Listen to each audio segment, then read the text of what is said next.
Allahu Jalla wa Ala Muhammedin sallallahu alaihi wasallam e dërgoi si pejgamber në Mekë. Pejgamberi qëndroi në Mekë për një periudhë 23 vjeçare, ku zakonisht thirrja e tij ishte e fokusuar në besimin e Allahut Jalla wa Ala dhe largimin nga çdo gjë e cila e cënon këtë besim.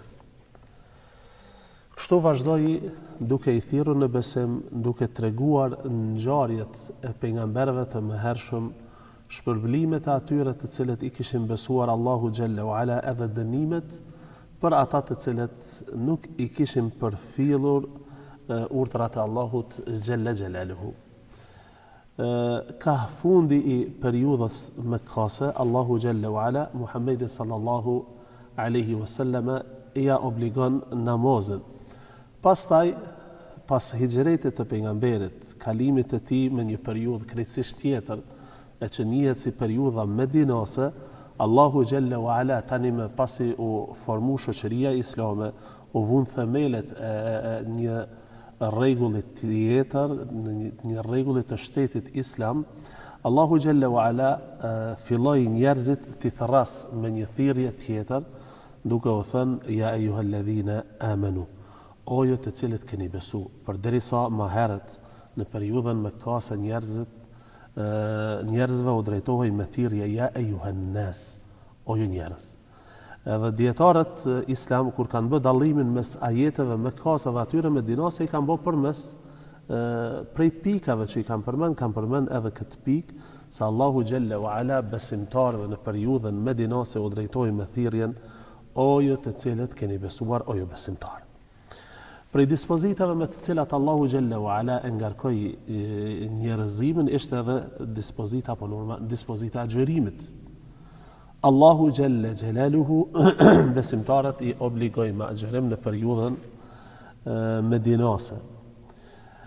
Mirë po, nëse ndalemi dhe analizojmë ajetet e xhirimit, e vrejmë se Allahu Jalla wa Ala ka bërë emër, ka dhënë urdhër, themi kështu, apo ju ka legjësuar njerëzve agjërimin në 2 etapa.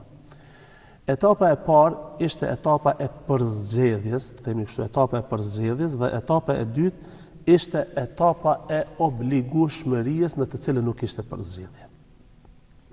Thot Allahu Jalla wa Ala në Kur'an: "Ayyaman ma'dudat", është duke folur për muajin e Ramazanit, ditë të numëruara. فمن أيام معدودات فمن كان منكم مريضا أو على سفر فعدة من أيام أخر. Ramazani është ditë të caktuara.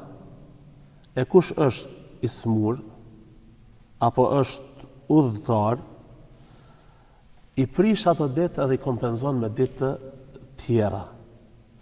وعلى الذين يطيقونه فدية طعام مسكين. Ndërsa ata të cilët nuk janë të smur, nuk janë udhëtar, janë të shëndosh, edhe mundësia e agjërimit e ta është valide, ekziston. Mirë po nuk agjërojnë, ata munden me shpagu mos agjërimin e tyre me fidje. Kjo ka qenë periudha, me thonë kështu, periudha e përzgjedhjes. Pra ka pas mundësi të përzgjedh. Nëse agjëron, e që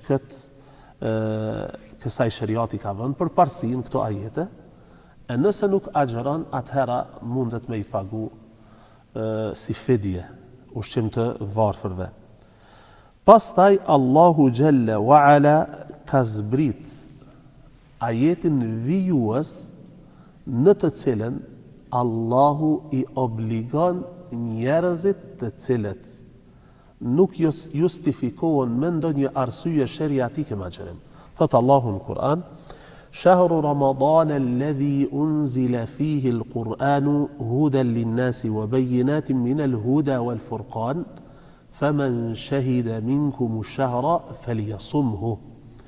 Muaji i Ramazanit është muaji në të cilën Allahu e ka zbritur Kur'anin, dallues mes të vërtetës edhe të kotës, e kush e arrin këtë muaj le ta agjëroj atë. Tani Allahu Gjelle wa Ala i obligon me agjerim, edhe nuk ju jep mundësi me e përzgjedh. Pra ata të cilët nuk kanë ndonjë arsye të justifikueshme, duhet të agjerojnë patjetër. E me këtë Allahu Gjelle wa Ala e shfuqizon ajetin para prak. Dhe thot, "Faman shahida minkum ash-shahra falyasumhu." Edhe folja vjen në mënyrën urdhërore, e që është rregull i përgjithshëm, el-amru yufidu el-wujub. Urdhërin nënkupton obligueshmërinë. Pra Allahu Gjelle wa Ala tani më i obligon njerëzit edhe nuk i lën hapësirë për përzgjedhje, nëse don agjeron e nëse don paguan fidje. Pastaj nëse ndalemi në këtë, se Allahu Gjelle wa Ala i ka obliguar njerëzit me agjerim, atëherë njerëzit karshi këtij agjerimi ndahen në disa kategori. Në disa kategori të cilat do t'i shpjegojmë në videot vijuese me lejen e Allahut Gjelle wa Ala.